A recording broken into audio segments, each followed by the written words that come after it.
Olá, seja bem-vindo ao canal 14 NET Anápolis. Hoje nós temos, em caráter especial, um assunto que realmente vai te interessar muito, principalmente para os profissionais da saúde, os enfermeiros, os técnicos, auxiliares, as parteiras, enfim, sobre aquele piso salarial. E o nosso convidado de hoje, a nossa convidada, começar pelas meninas, é a doutora Vanessa. Tudo bem, doutora Vanessa?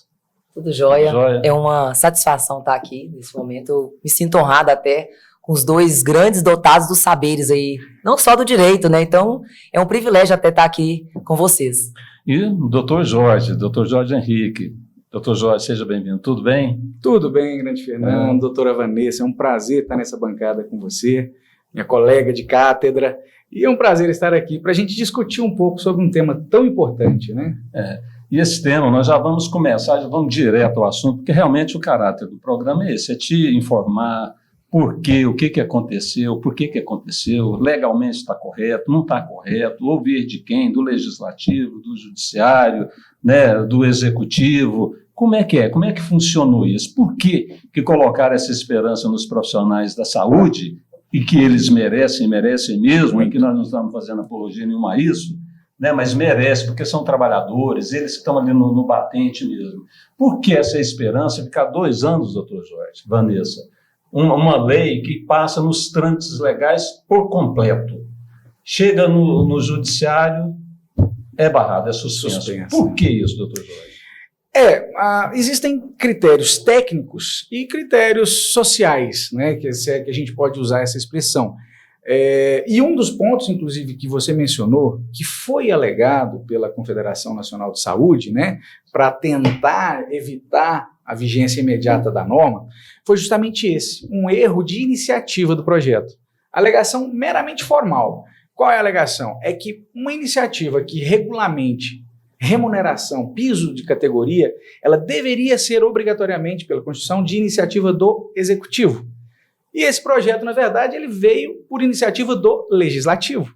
Então, isso é um erro formal que a Confederação Nacional invocou para tentar segurar, entre aspas, né, a exigibilidade daquele piso, né, que não é preciso dizer que é um piso que é pouco, pelo quanto a área, né, a enfermagem, as parteiras, os técnicos, os auxiliares representam, né? Agora, existe essa questão técnica e existe a questão social, né? Acaba que hoje a gente usa ou escuta muito tal do ativismo judiciário, né? Uma expressão que muitas vezes, ontem a ministra Weber falou no seu discurso de posse, na verdade não há entre aspas, alegando não haver um ativismo, mas sim o judiciário é provocado e deve dar uma resposta.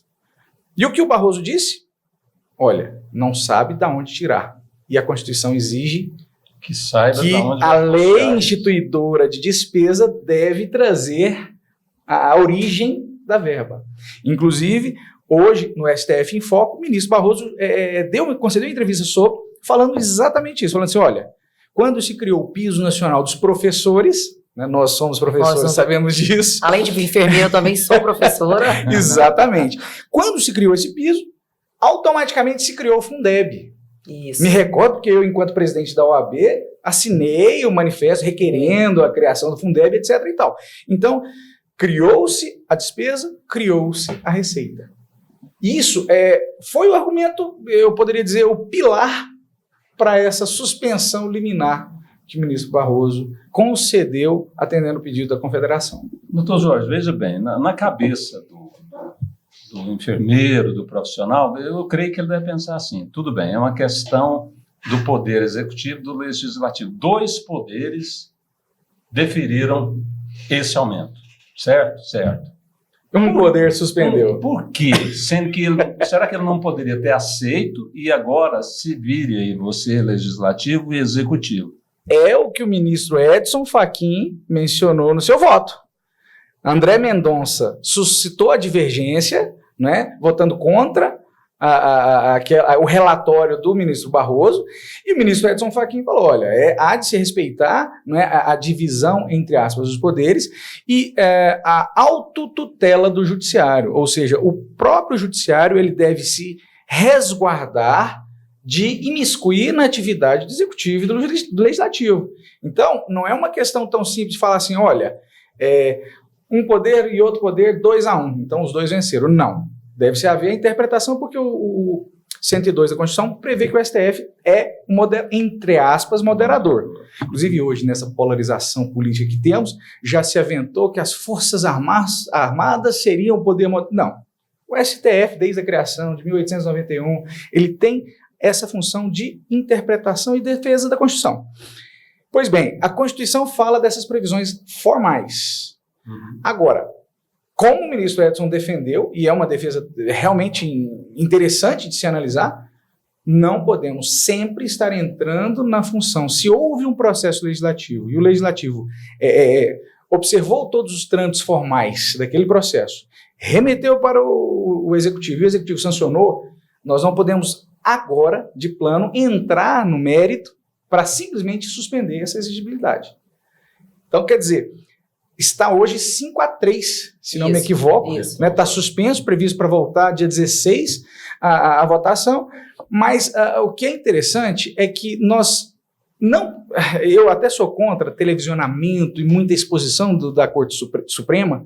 Por quê? Porque ela acaba, ninguém tem ouvidos moucos, né? E acaba escutando muitas vezes o que vem de fora, e isso não é e não pode ser a função e muito menos o norte de um juiz, seja de primeira, de segunda, de terceira instância. Mas, doutor, e quando o próprio STF também entra em outra seara que ele não poderia entrar, não deveria, né? E ele entra e depois ele não querer dar essa satisfação ao povo. Esse é o ponto. Ele entrou ou ele foi, entre aspas, entrado? A iniciativa é de quem? Um juiz, existe um princípio básico no direito constitucional, o juiz ele não se manifesta se não provocado. Ele obrigatoriamente só pode manifestar sobre qualquer tema se provocado. Aí vem o ponto que você menciona, mas ele entrou em outros temas que não deveria. Ele foi provocado e deu a resposta. Se aquela resposta ela acaba extrapolando os limites do poder judiciário, aí sim há dispositivos, inclusive na Constituição Federal, para essa moderação, que é o que todo dia a gente ouve falar aí, hoje pedido de impeachment de ministro, né? Se constatado isso, é possível. Agora, o fato de você pegar uma corte com 11 e colocar ela numa balança ali com um chefe do executivo, por exemplo, todos sabemos, e não é, nós vivemos um presidencialismo, e é óbvio que, apesar de lá nos idos passados Montesquieu ter falado da diferença, né, da separação dos poderes, num sistema presidencialista, hoje, infelizmente, nós vemos uma certa ascensão do executivo sobre o legislativo e judiciário. E aqui, o que eu particularmente vejo de pior foi ter pautado essa decisão no momento que se pautou. Faltam quantos dias para a eleição? Faltam 19 dias, 18 dias. Vanessa deve estar louca aí, porque está correndo o estado inteiro pedindo voto, sabe como é que é uma eleição e sabe como é que é essa energia que se vive dentro da eleição.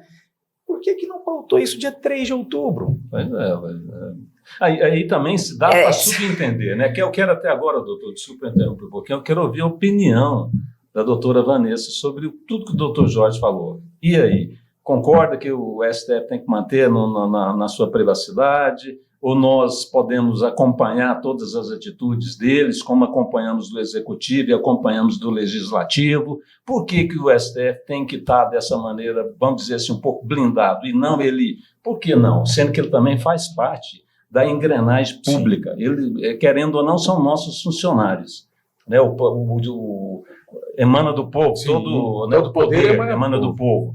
Então, por que não essa aparecer, justificar todo o trabalho do STF para nós? Por que na hora que chega lá há essa proteção, entre aspas? Não estou falando que é uma proteção, mas por que há isso? Sendo que do Executivo nós exigimos que tem que haver essa transparência. Exigimos. Do Legislativo nós exigimos. Eu acho que está correto. Eu penso assim, um deputado não fez a parte, não fez aquilo que deveria ter feito. Fazer bem feito. Ele não merece estar lá mais. Não tem esse negócio da segunda chance. Claro. Entendeu? E também, no Judiciário também tem que ser assim. E no Executivo também. São 3 poderes distintos. né, que representa a população brasileira. Quer dizer que esse fica no jeito que ele acha que pode ficar, esse não pode, que tem que ficar do jeito que esse aqui acha que tem que ficar, o outro também tem que estar... Não, aí parece que é uma força maior de um lado e uma força menor do outro lado. Aí não é justo. Não aí mesmo. Não é justo. E complementando aí, na verdade, fazendo um adendo à sua fala, a minha fala é a fala da representatividade, toda a equipe aí de enfermagem. Eu não concordo também, de forma alguma. Vocês... Com a suspensão? Não. Exemplo, os direitos é visto aí, eu que estou galgando o caminho agora nesse momento de candidata como deputada estadual, a minha bandeira ela não é uma bandeira. A minha bandeira é só uma, é respeito e compaixão pelo outro. Eu não tenho uma bandeira exclusiva, é de respeitar a dignidade, ter compaixão pelo outro.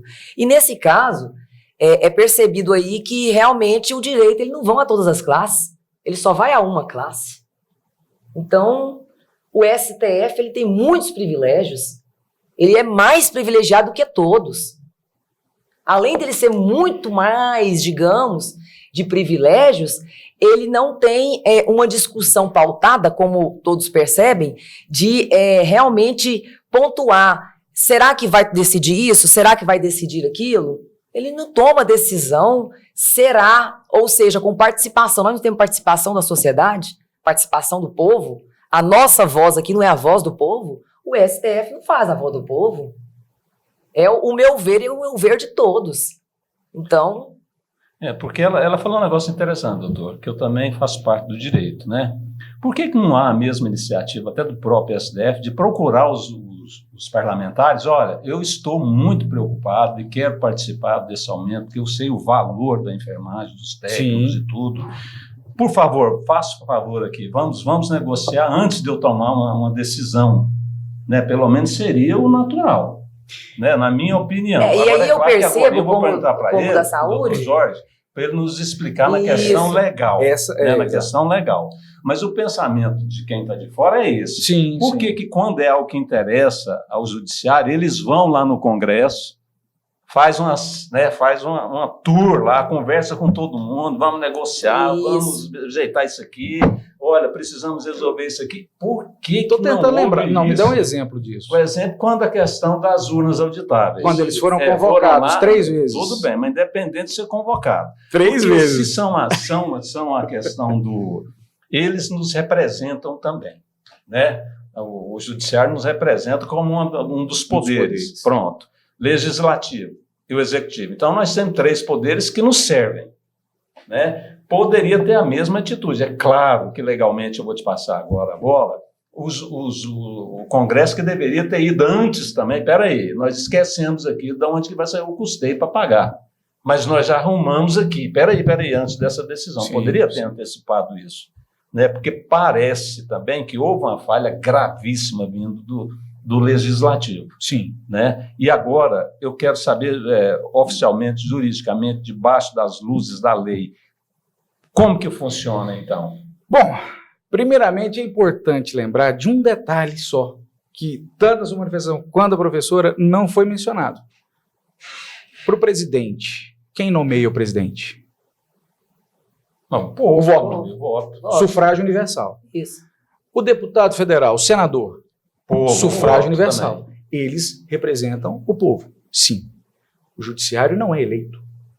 Não se candidata para juiz. Não se candidata a ministro.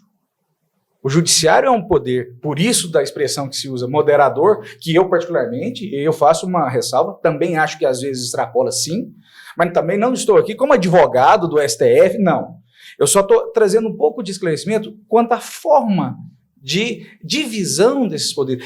O judiciário, ele acaba por moderar, e inclusive a própria Constituição fala, né, de ser o último, entre aspas, dar a palavra, mas não dar a palavra tirando a autonomia, que fique claro, de outros poderes. Ele declara a legalidade ou não à luz da Constituição. Se a Constituição não está sendo cumprida, essa lei vai ser revogada. Se a Constituição está sendo cumprida, ela vai ser mantida. Mas não só isso. Ele tem também o caráter... Aí é onde vocês falaram uma coisa certa. Ele tem o caráter de... eu não usaria a expressão representar o povo. Mas aí eu vou lá na origem da palavra sentença. O que significa sentença? De onde ela vem? Você deve lembrar disso, lá em 2008, 2009, né? Quando a gente falou em sala de aula. Sentire, do latim sentire. A sentença é sentir o anseio das partes e apaziguá-la, mesmo que uma delas saia insatisfeita. Então, assim, o que eu quero, tentando trocar em miúdos, é que não o Supremo, o Judiciário, ele não tem, e eu brinquei com você, falei, me dá o exemplo, ele não tem sequer autorização para fazê-lo, para ir lá no Congresso, vamos discutir isso aqui. O que o Supremo faz? Ou o Supremo não, todos os tribunais, inclusive os nossos, todos. Quando a norma é vaga, é vazia, tem uma, eu não digo brecha, mas um buraco, ela não regulamenta determinado ponto, os tribunais criam jurisprudência. Olha, a súmula fala isso, a súmula fala aquilo. Por quê? Porque a lei que o Congresso fez, ou que foi aprovado, e que o Executivo de iniciativa, tanto de um quanto do outro, ela não previu. O que você falou, nesse caso específico, caso concreto, eu brinquei com o Fernando antes de entrarmos aqui na gravação, é um termo extremamente áspero, porque, Vanessa, eu vejo R$ 4.750. Gente, pelo amor de Deus, 4.750 devia ser o salário mínimo nacional, não é? Falei com um cliente meu, cliente industriário, ele falou, e aí, eu pago ou eu não pago? Eu falei, você tinha que ter vergonha de estar me perguntando isso.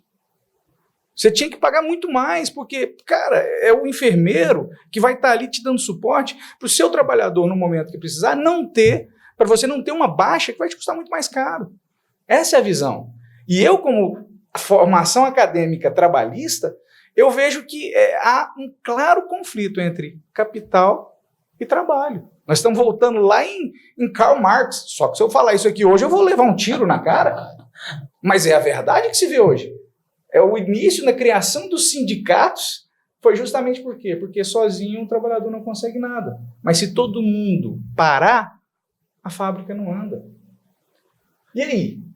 E o Supremo? O que ele faz nesse meio termo, nesse meio de campo? Nós estamos lá com a decisão parada. São 5-3, tem mais 2, e a presidente que recém assumiu. Rosa Weber é de origem trabalhista. Ela foi juíza do trabalho, desembargadora do trabalho, ministra do Tribunal Superior do Trabalho, assumiu ontem a presidência do STF. Havendo empate nas turmas, a decisão vai para o voto de Minerva. E aí? E aí? É complicado e complexo que agora, nesse momento, essa fala, eu vejo como um intuito também de articulação meramente política.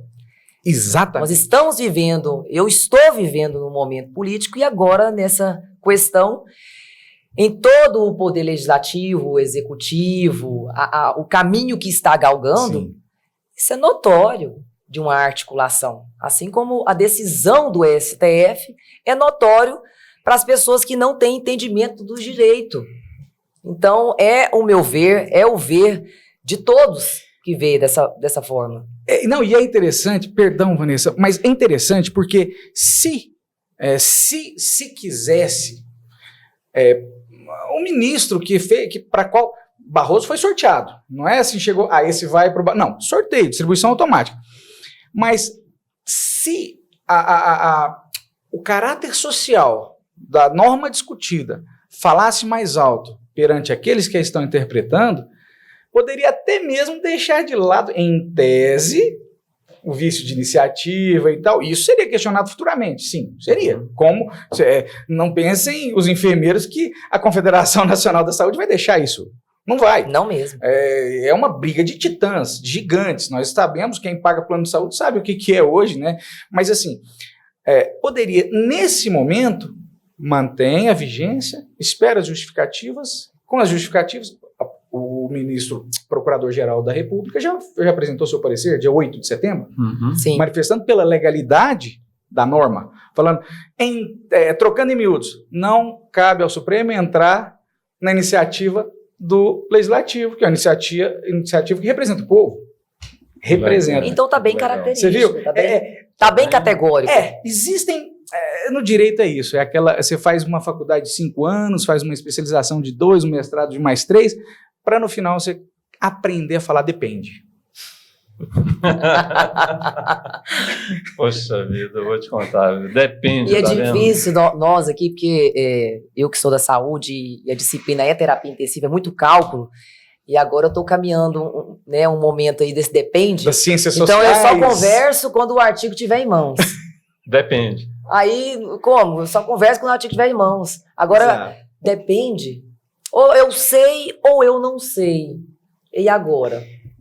E a gente fica vendo, doutor Jorge, que é o seguinte, tá, independente, é o judiciário, nós não estamos aqui culpando ninguém, claro. não é isso, né? Um interesse do programa também não é esse. É a gente tentando entender por que, já que nos representam os três, independente de ter sido eleito pelo povo ou não, quando favorece um, as coisas andam mais rápido, andam mais fáceis, são realizáveis, a coisa funciona, o aumento realiza-se, ninguém coloca barreira nenhuma. Quer dizer, e aqui que a gente vê o comentário de muitas pessoas, doutor, já fala assim, por que o judiciário não perde um pouquinho dos privilégios, o legislativo também, e não une os dois poderes, né? E olha, não precisa dar aumento agora para nós não queremos mesmo. Pega esses 4 bilhões e reverte aí para a enfermagem, por favor. Não, imagina. Agora vocês parlamentares aí, vamos diminuir 4. Auxílio né? paletó, auxílio livro, gravata, sei lá qual auxílio que tem, e vamos ver realmente a situação dos profissionais da saúde. Seria muito simples, Fernando. Era só incluí-los no SUS. Mas a companhia, ela é tripartite. Então, se você for avaliar, ele recebe muito mais que o piso salarial. É muito mais. O repasse. Sim. Do repasse, aí do repasse. Aí começam os repasses. Exato. E aí verba não carimbada, que está ali aguardando destinação e que poderia perfeitamente ser destinada. Aí nós vamos entrar naquele outro problema da anualidade. Como é que me cria uma lei, maio? Não lembro a data da criação da lei. Maio ou junho? Maio. Me criou uma lei no meio do ano, prevendo gasto para esse mesmo ano. Isso é um problema, como o Fernando disse no início, um erro crasso do legislativo ao não prever a anualidade. Ele não pode criar despesa sem que tenha sido dotado no ano anterior. Então, o gasto que vai ter em 2023, ele já está sendo discutido hoje, já está sendo o orçamento feito agora. Ele não vai ser feito lá em 2023. Tanto é que o Auxílio Brasil deu essa discussão danada, se vai ter, se não vai ter. Foi sem, né? O orçamento não tem previsão de Auxílio Brasil para 2023, mas, obviamente, os candidatos estão falando, não, mas nós vamos dar jeito de manter, enfim. Se tem jeito de manter ou de colocar algo que não está no orçamento, isso me leva a acreditar que também teria de colocar o piso da enfermagem. Mas as questões já são diferentes aí. A promessa é uma questão e proposta o que está formal é outra. E o que foi diferente. formalizado é outro. Hoje, um candidato não pode falar sobre o orçamento específico se o orçamento é aprovado agora. Né? E o tema da enfermagem, e eu vou trazer aqui à tona até a colega doutora Deuselina. Não sei se o Fernando conheceu, era uma turma depois da sua, noturno também, Deusa. E essa discussão, quando criada a norma, foi levada para um grupo mais ativo de WhatsApp, que tem de advogados, grupo de advogados trabalhistas. O pessoal do trabalho é estudioso. E ela falou assim, gente, e óbvio, todo mundo indignado, por quê? Porque suspende, não suspende, suspende, não suspende. E aí ela falou assim, gente, pera lá, vocês têm que ter um outro ponto de vista, que é o outro argumento que o Barroso usou também. Não estou defendendo, mas eu estou trazendo o ponto que ela trouxe como, se não me equivoco, ela foi advogada, ou é advogada de Santa Casa, maternidade doutora Adalberto, não tenho certeza.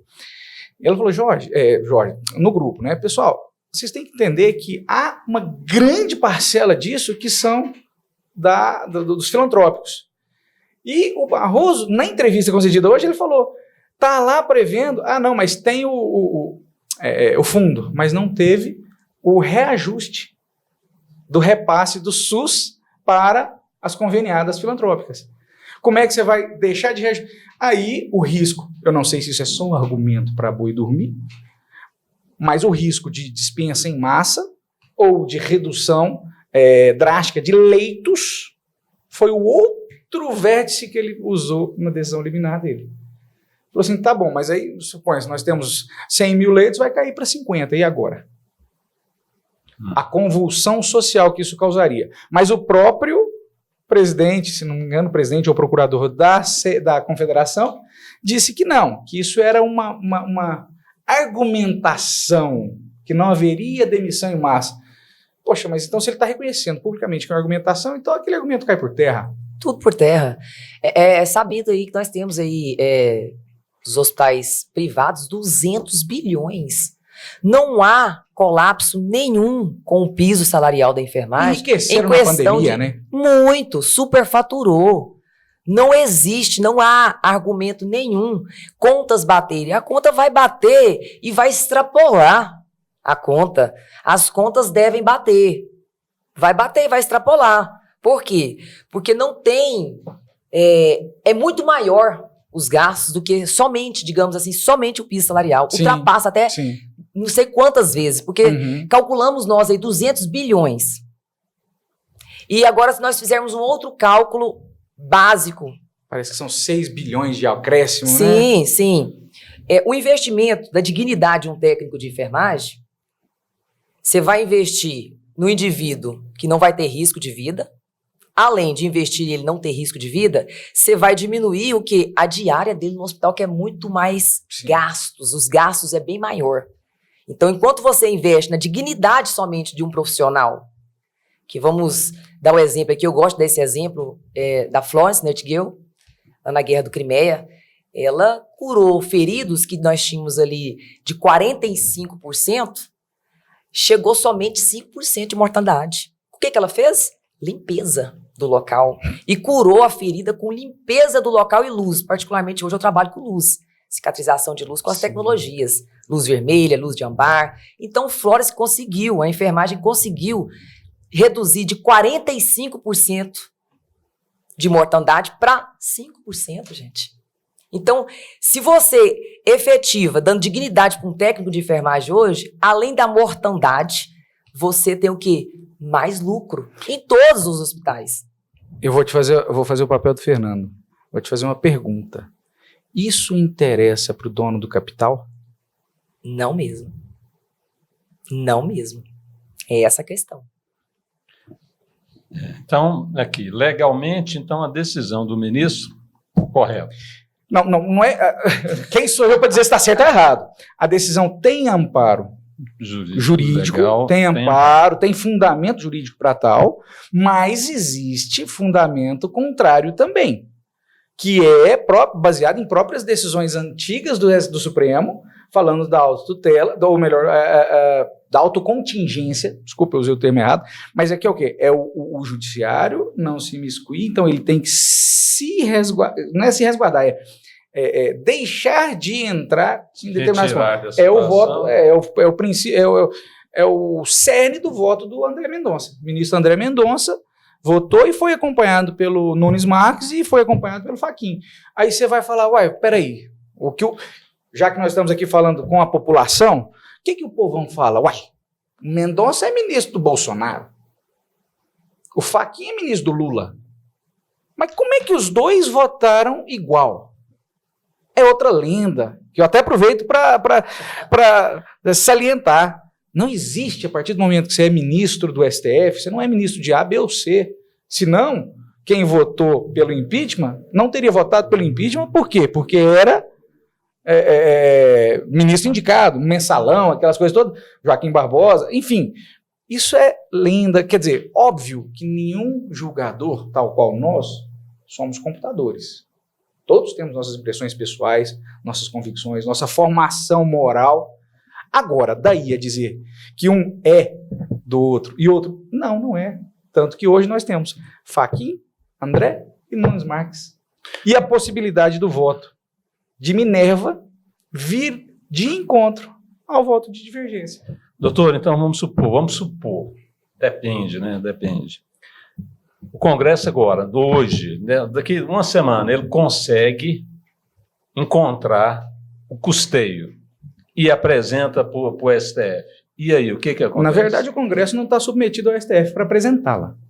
Ele vai ter que ter um projeto de lei, de iniciativa do Legislativo, né? Aí, no caso, eu já corrigiria esse detalhe também, já faria um projeto de lei de iniciativa do Executivo, aí sim a interlocução entre os poderes. Entre os poderes não, entre os representantes. Uhum. Né? O chefe da bancada, do atual chefe do Poder Executivo, levar isso ao Executivo, o Executivo faz o projeto de iniciativa do Executivo, que é um dos argumentos que a Confederação usou, formais, o Executivo apresenta esse projeto, o Congresso vota, aprova, está em vigência.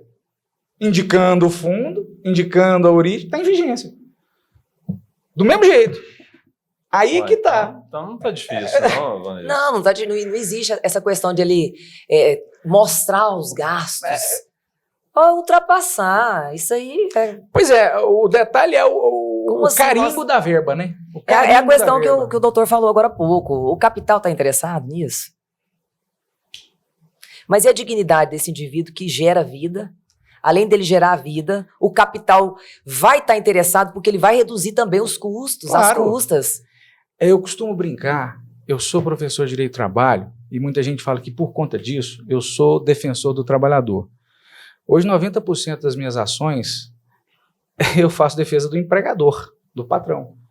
Só que naqueles casos onde eu atuo, o pessoal costuma dizer mensalista, advocacia de partido, quando eu sou contratado para consultoria e assessoria do industriário, por exemplo, é a primeira coisa que eu falo. É o mais barato para você, é a valorização do seu empregado, porque é ele que vai fazer você crescer. E a partir do momento que você faz isso de uma forma que você não vai ter sobressalto ali na frente, eu não vou tirar aqui do bolso, toma 50 aqui para você. Não, é no contra-cheque, é regularzinho, depositando FGTS, é dando um plano de saúde, é uma previdência privada. É a dignidade, né? É, a dignidade. É a dignidade. Né? Essa é a palavra. Essa é a palavra. Agora, o momento, hoje, Vanessa, a classe que você representa vai sofrer até o último minuto do segundo turno, se houver, das eleições. Não se terá paz. Por quê? Por causa do processo político deflagrado. Simples assim. Não é preciso ter bola de cristal para saber. Isso aí está bem claro. Cada um querendo puxar para o seu lado, aí volta a bandeira, né? Volta aquela coisa do ministro do fulano, o ministro do ciclano. É porque se fosse o ministro desse, ia... Não, mas é o ministro... Não. Todas as coisas que se fizer vão se encaminhar para o lado do palanque. Então parece, né, que começou tudo... E você acha que reúne deputado no Congresso para votar uma lei dessa hoje? Não, está todo mundo em campanha, né? Senador reúne? Não reúne, de hipótese nenhuma. Eu estou aí para uma das representatividades, né? É uma das pautas, né? Fundamental. É a dignidade do homem.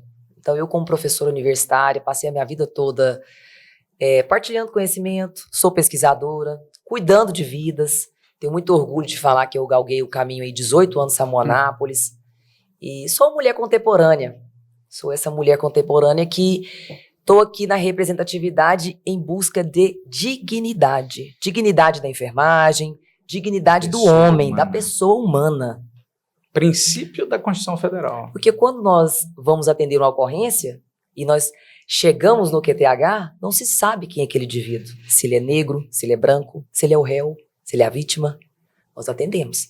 E bem, né? E muito bem. Muito bem. Sim. Né? Então agora, telespectador, nós temos que esperar, né, doutor? Não, de maneira alguma. O que nós temos que fazer, então? De maneira alguma. Qual é a solução? Obviamente, antes de ser professor universitário, de ser advogado, eu sou cidadão.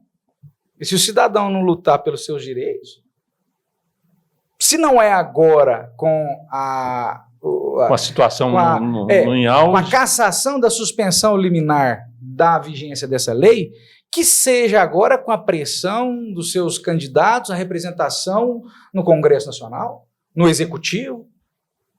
Agora é a hora. A enfermagem, né, e óbvio que sempre que falamos enfermagem inclui-se, né, todos que estão abrangidos na norma, agora é mais do que momento de se reunir, se juntar e fazer essa pressão.